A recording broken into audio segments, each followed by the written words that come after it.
They were grilling the hell out of me. How are you feeling right now? I'm kind of pissed. I feel like I just got played.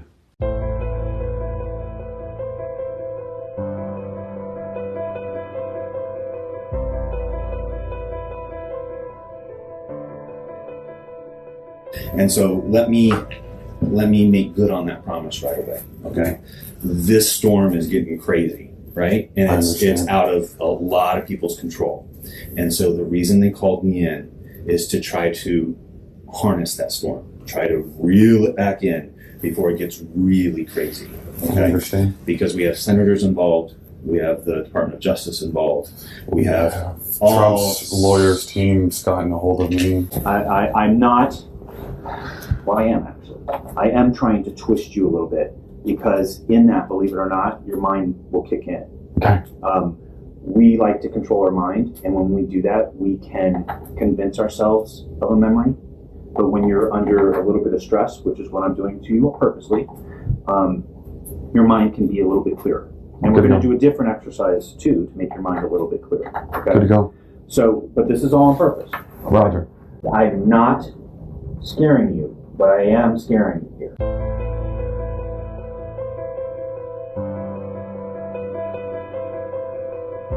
I'll tell y'all, I'd rather be out back in Afghanistan getting shot at by Afghans, honest to God, than, having to be in this kind of position. I was in Afghanistan and Iraq. 2 tours while I was in the Marines. I was a Marine for 5 years.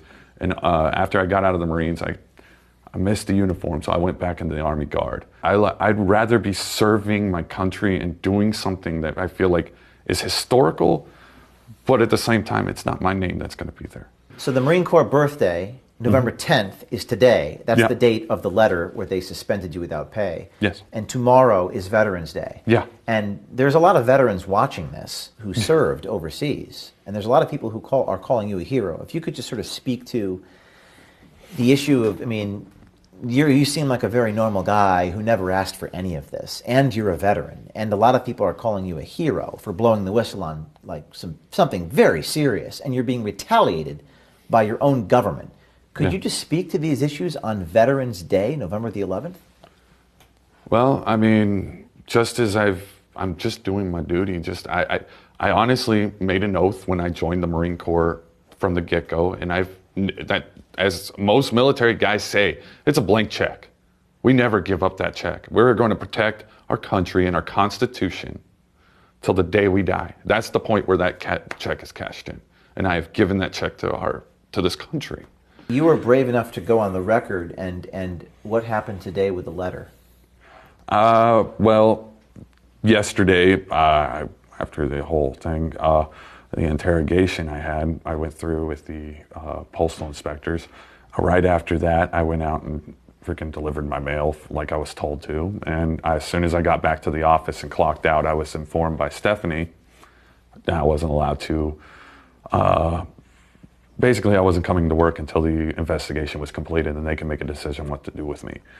And I got a letter in just now, basically stating the same thing. Now, you got a letter just now, put up on the screen here.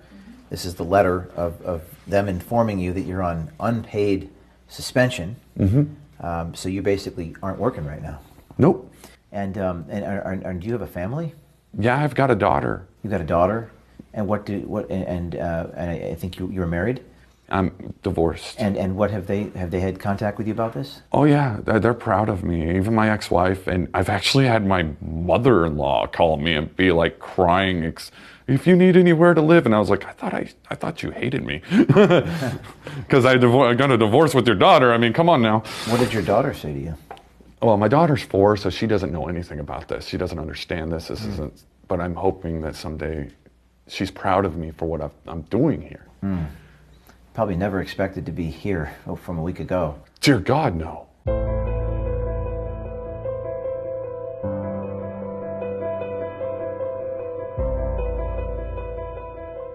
And I heard him say to the supervisor that they messed up yesterday. I was like, oh, what did they mess up on? And he told the supervisor that they had postmarked one of the ballots for the 4th instead of the 3rd, because they were supposed to put them for the 3rd. So you still stand by what you signed here in this affidavit that Postmaster Rob Weisenbach directed your coworkers to pick up ballots, and in fact, you heard Weisenberg tell a supervisor they were backdating the ballots to make it appear they'd been collected on November 3rd. You still stand by that? Yeah. Yes. And you don't have a copy of what these agents made you sign? No. No. It seems like they were trying to make me distrust y'all. And at the same time, it kind of affected, but at the same time, I was like, no, these guys have had my back since the get-go. So that's why I continued. Do you think these federal agents have your back? At this point, no. Hell Do you no. think these federal agents are really interested in investigating fraud? Honestly, I don't think they are. We have another post office worker in Coropolis, Pennsylvania, and other post offices that overheard similar things. What do you think about that? What is your message to them? Man, I know it's rough to come out on this, and if you feel like at any given point that they've got you, that they're trying to pinpoint you and they've got a good eye on you, Veritas has got your back. I will give you guys that. You guys have been helpful in this whole entire thing. And if there's anybody out there that had seen something or feel like there was something ganky going on with this election, to include postal workers that were picking up ballots and giving them to supervisors, you should come out, because I don't care who wins this election. I really don't. I'm going to laugh if we ended up electing Biden. I'm going to laugh if we elect Trump. But the end goal is that it's a fair and correctly done election. And that's all I care about.